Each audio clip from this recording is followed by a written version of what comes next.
to ask. Why do you think these CEOs are leaving your manufacturing council? Because they're not taking their job seriously as it pertains to this country. We want jobs, manufacturing in this country. If you look at some of those people that you're talking about, they're outside of the country. They're having a lot of their product made outside. If you look at Merck as an example, take a look where, take a look at where their product is made. It's made outside of our country.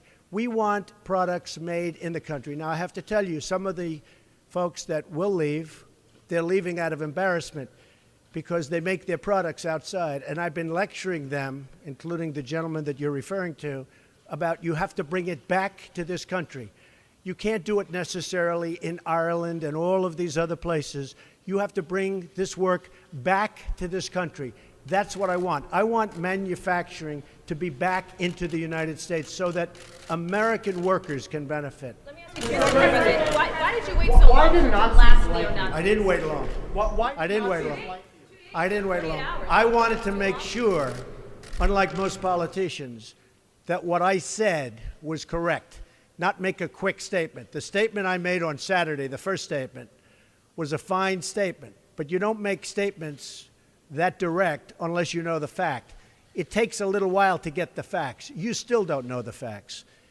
And it's a very, very important process to me. And it's a very important statement. So I don't want to go quickly and just make a statement for the sake of making a political statement. I want to know the facts. If you go back to my, in fact, I brought it. Who did you bring, Mr. President? As I said on, remember this, Saturday, we condemn in the strongest possible terms this egregious display of hatred, bigotry, and violence. It has no place in America. And then I went on from there.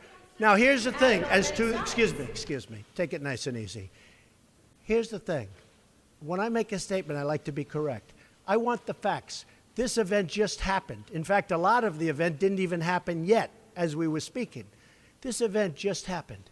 Before I make a statement, I need the facts. So I don't want to rush into a statement. So making the statement when I made it was excellent. In fact, the young woman, who I hear is a fantastic young woman, and it was on NBC, her mother wrote me and said through, I guess, Twitter, social media, the nicest things, and I very much appreciated that. I hear she was a fine, really actually an incredible young woman. But her mother on Twitter thanked me for what I said. And honestly, if the press were not fake, and if it was honest, the press would have said what I said was very nice. But unlike you and unlike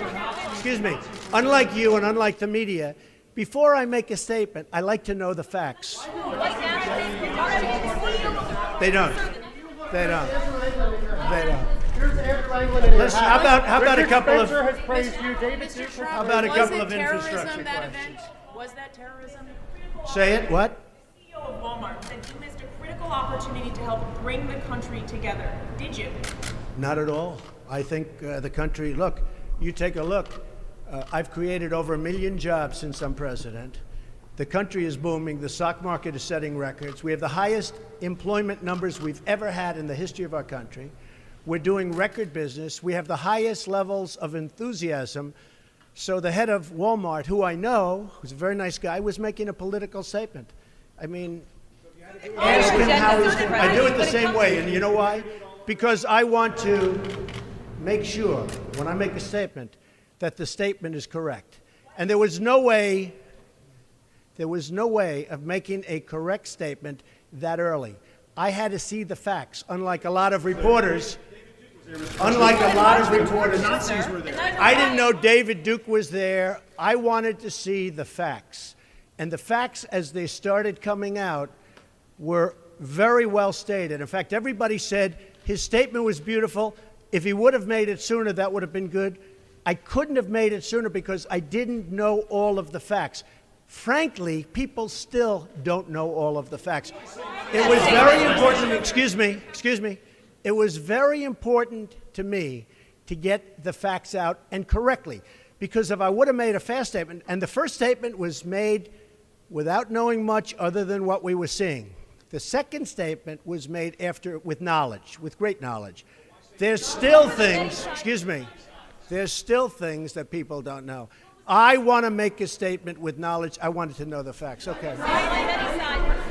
Was this two questions. Was this terrorism? And can you tell us how you're feeling about your chief strategist? Well, I Mr. think Bannon? the driver of the car is a disgrace to himself, his family, and this country.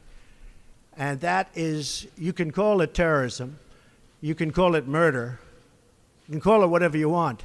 I would just call it as the fastest one to come up with a good verdict. That's what I'd call it. Because there is a question. Is it murder? Is it terrorism? And then you get into legal semantics. The driver of the car is a murderer.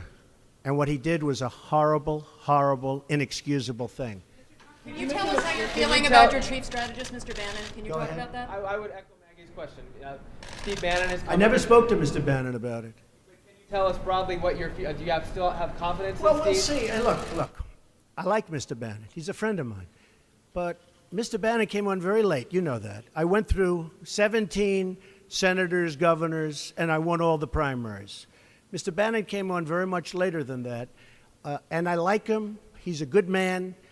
He is not a racist. I can tell you that. He's a good person. He actually gets a very unfair press in that regard.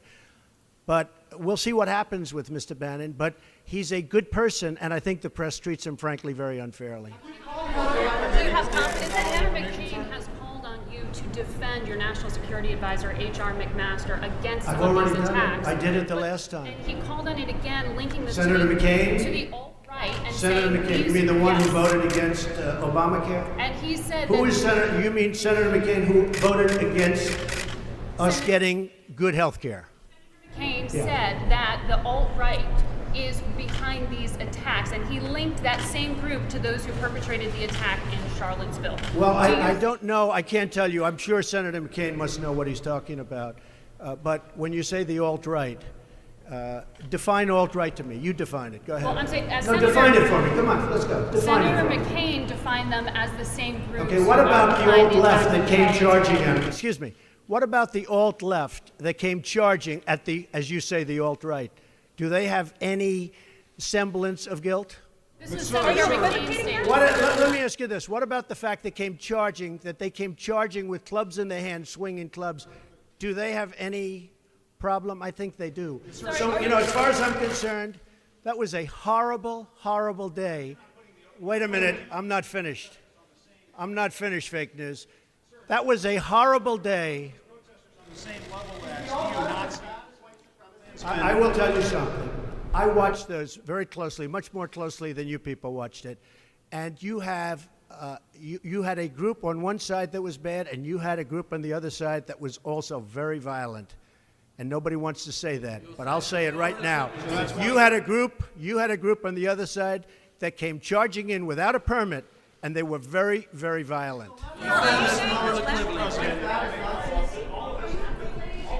Go ahead. Do you think that what you call the alt-left is the same as neo-Nazis? Those people, all of those people, excuse me, I've condemned neo-Nazis. I've condemned many different groups, but not all of those people were neo-Nazis, believe me. Not all of those people were white supremacists by any stretch. Those people were also there because they wanted to protest the taking down of a statue, Robert E. Lee. So, excuse me, and you take a look at some of the groups and you see, and you know it if you were honest reporters, which in many cases you're not, but many of those people were there to protest the taking down of the statue of Robert E. Lee. So, this week it's Robert E. Lee. I noticed that Stonewall Jackson's coming down. I wonder, is it George Washington next week, and is it Thomas Jefferson the week after? You know, you really do have to ask yourself, where does it stop? But they were there to protest, excuse me, you take a look the night before, they were there to protest the taking down of the statue of Robert E. Lee. Infrastructure question, go ahead. Should statues of Robert E. Lee stay up? I would say that's up to a local town, community, or the federal government, depending on where it is located. Are you against the Confederacy? How concerned are you about race relations in America? And do you think things have gotten worse or better since you took office? I think they've gotten better or the same. Look, they've been frayed for a long time, And you can ask President Obama about that because he'd make speeches about it. But I believe that the fact that I brought in, it will be soon, millions of jobs. You see where companies are moving back into our country. I think that's going to have a tremendous positive impact on race relations. We have companies coming back into our country. We have 2 car companies that just announced. We have Foxconn in Wisconsin just announced. We have many companies, I say, pouring back into the country. I think that's going to have a huge positive impact on race relations. You know why? It's jobs. What people want now, they want jobs. They want great jobs with good pay. And when they have that, you watch how race relations will be. And I'll tell you, we're spending a lot of money on the inner cities. We're fixing the inner cities. We're doing far more than anybody's done with respect to the inner cities. It's a priority for me, and it's very important. Mr. President, are you putting what you're calling the alt-left and white supremacists on the same moral plane? I'm not putting anybody on a moral plane. What I'm saying is this. You had a group on one side and you had a group on the other, and they came at each other with clubs, and it was vicious, and it was horrible, and it was a horrible thing to watch. But there is another side. There was a group on this side, you can call them the left, you've just called them the left, that came violently attacking the other group. So you can say what you want, but that's the way it is. On both sides, sir, you said there was hatred, there was violence on both sides. Well, I do think there's blame. Yes, I think there's blame on both sides. You look at both sides. I think there's blame on both sides, and I have no doubt about it, and you don't have any doubt about it either. And if you reported it accurately, you would say. Neo-Nazis started this. They showed up in Charlottesville. They showed up in Charlottesville to protest. Excuse me. They didn't put themselves down as neo, and you had some very bad people in that group. But you also had people that were very fine people on both sides. You had people in that group, excuse me, I saw the same pictures as you did. You had people in that group that were there to protest the taking down of, to them, a very, very important statue and the renaming of a park from Robert E. Lee to another name. Robert E. Lee are not the same. Well, no, George Washington was a slave owner. Was George Washington a slave owner? So will George Washington now lose his status? Are we going to take down, are we going to take down statues to George Washington? How about Thomas Jefferson? What do you think of Thomas Jefferson? You like him? I do love Okay, good. Are we going to take down the statue? Because he was a major slave owner. Now we're going to take down his statue. So you know what? It's fine. You're changing history, you're changing culture, and you had people, and I'm not talking about the neo-Nazis and the white nationalists, because they should be condemned totally. But you had many people in that group other than neo-Nazis and white nationalists, okay? And the press has treated them absolutely unfairly. Now, in the other group also, you had some fine people, but you also had troublemakers, and you see them come with the black outfits and with the helmets and with the baseball bats. You had a lot of bad people in the other group too. Treated unfairly, sir. I'm sorry, I just didn't understand what you were saying. You were saying the press has treated white nationalists unfairly? No, I just didn't understand what you were saying. No. There were people in that rally, and I looked the night before. If you look, there were people protesting very quietly the taking down of the statue of Robert E. Lee. I'm sure in that group there were some bad ones. The following day it looked like they had some rough, bad people, neo-Nazis, white nationalists, whatever you want to call them. But you had a lot of people in that group that were there to innocently protest and very legally protest because, you know, I don't know if you know, they had a permit. The other group didn't have a permit.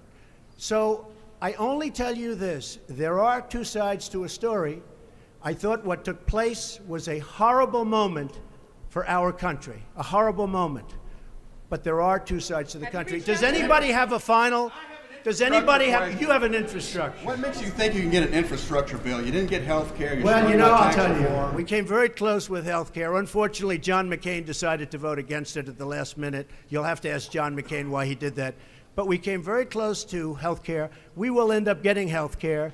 But we'll get the infrastructure, and actually infrastructure is something that I think will have bipartisan support on. I actually think Democrats will go along with the infrastructure. President, have you spoken to the family? Have you spoken to the family of the victim of the car attack? No, I'll be reaching out. When will you be reaching out?